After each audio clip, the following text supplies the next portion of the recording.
Born from the ashes of Gundam Geminis Unit 2 comes a more deadlier and potent machine. Shooting through the battlefield as a high-mobility assault mobile suit, it can quickly catch up to enemy units and pulverize them at close range using its feared python claws. This is a review of the HG Gundam Aesculapius, a premium Bandai kit released as part of the G Unit line. Is it as good as it looks? Let's find out!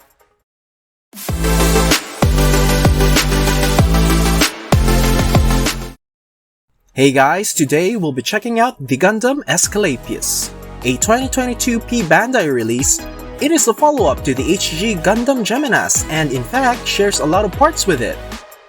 Both kits shares the same build around the torso, with the chest being different, the arms, the hip and skirt armors, and most of the legs. That said, we have a number of leftover parts from the Gundam Geminis, including a full head and backpack. This kit boasts tons of details, updated proportions, and a redesign compared to its 1997 counterpart. It is a great looking kit with an interesting color scheme, and is further elevated if you take the extra time to paint and panel line it. For the articulation, the head can move upwards, downwards, and side to side.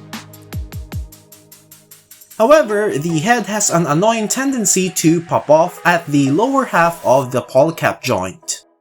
This happens to me almost every time I try to move the head, so I'm thinking of putting glue on the lower half of the connection for a more permanent solution.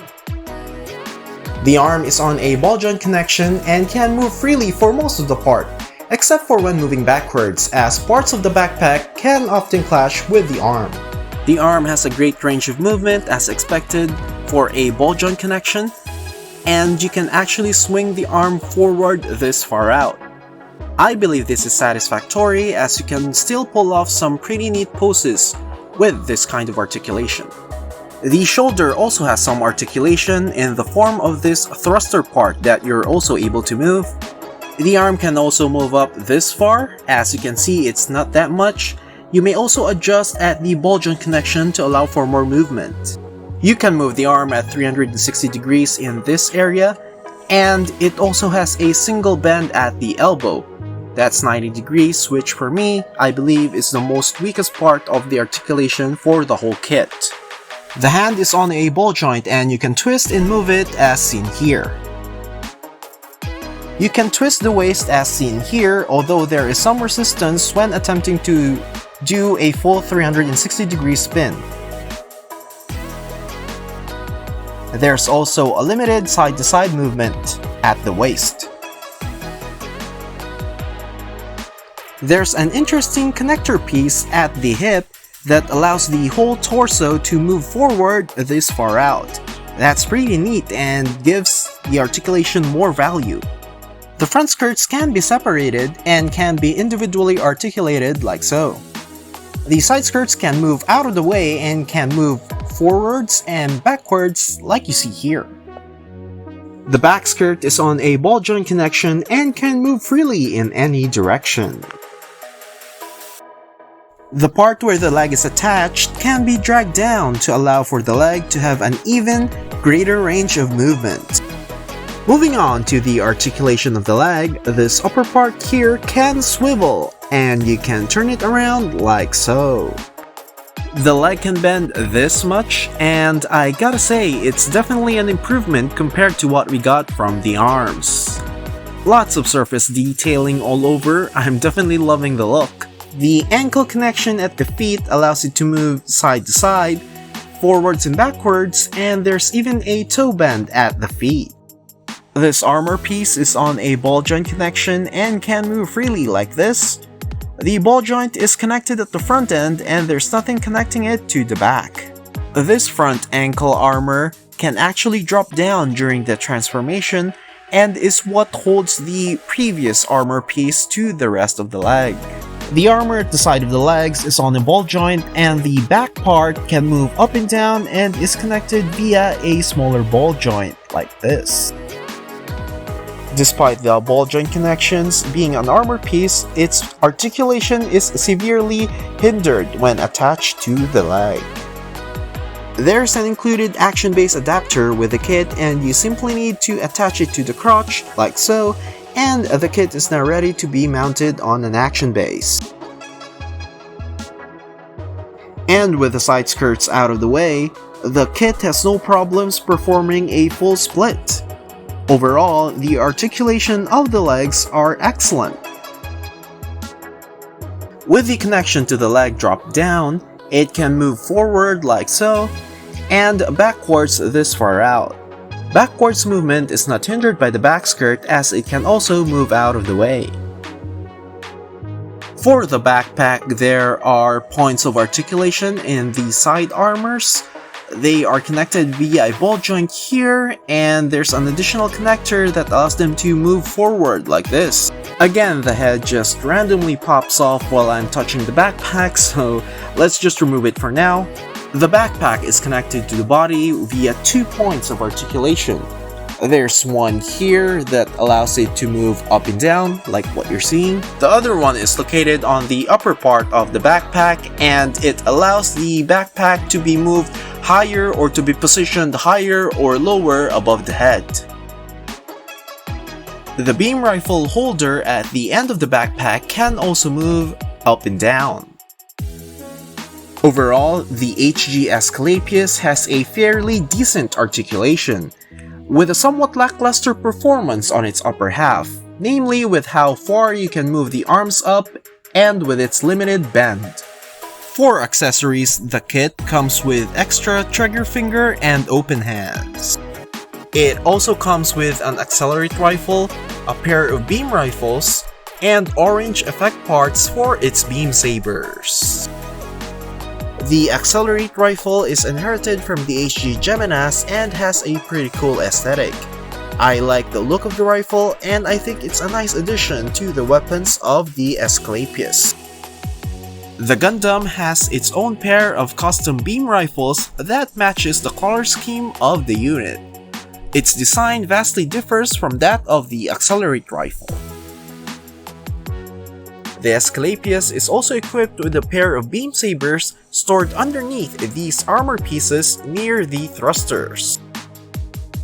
You plug the effect part like so, and what you get is a beam saber with an uncommon color in the form of orange. I also like these tiny holes here near the emitter. They kinda add detail for me, while they were actually used to attach the beam sabers to the backpack of the HG Geminas. Another cool thing about the Aesculapius is it transforms into a close quarters combat mode, which I'm gonna show you right now. First, you need to remove the head from the body, but take note, you need the polycap part, so let's go ahead and remove it from the head. I also need to remove the arms in order for me to make it easier to transform. We need to twist the thrusters until we can push it in like this. We need to push it all the way there. Next is we need to lift this entire armor piece up, and these are now actually the python claws, and they are attached via these flexible cables here. Move it down and sort of align the arm inside the python claws. Close it up, and there you have it. We have the python claws for the close quarters combat mode. The python claws are equipped with these 2 rapid fire beam guns, and the claws are individually articulated. You can bend into a somewhat limited degree like this, and if you bend all 3 of the claws, you can even make somewhat of a closed pose with it. The arm can move with a claw like this. It's a little bit limited, but I think that's okay given its bulky nature. And you're not really expected to pull off some articulate poses in this form. As you can see, there's nothing holding it in place but the flexible wires in the arm. Next is we remove the side leg armor here. Remove this part and switch it to the lower connection like so. After that, we need to return it as if it has flipped over from the backside to the front like this. As you can see, that armor at the backside has now become the new knee armor of sorts. It made the legs look bulkier and I'm really liking the look. Next is we need to drop down this armor at the front of the ankle, and yes, it does tend to pop off when you do so. And now we have the transformed leg versus the Gundam leg. I like the bulky look of the transformed leg compared to the more streamlined look of the Gundam leg, and the transformation was simple and straightforward. Let's flip the armor pieces at the side of the backpack forward like so.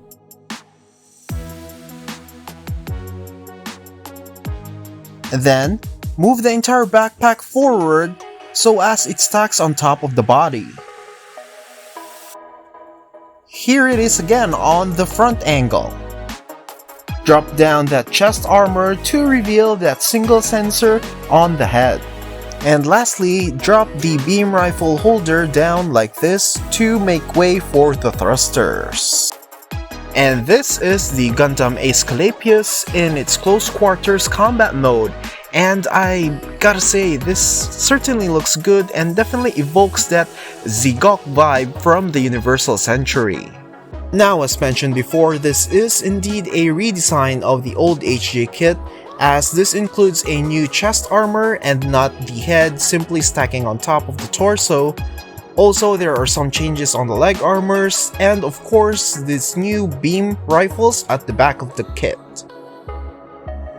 Now for size comparisons, I have here the Universal Century counterpart of the close combat mode, the real grade Zigok. They are roughly the same size, but the Python claws are more bulkier on the Aesculapius compared to the claws of the Zigok, and they both feature rapid-fire beam guns. It's good to see these two units side by side like this. This kit's close quarters combat mode definitely packs a lot of improvement compared to the old HG, coupled with its simple and smooth transformation.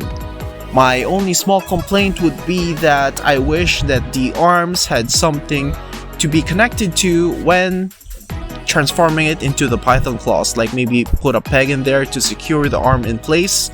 But as it is, it still works pretty well in my opinion.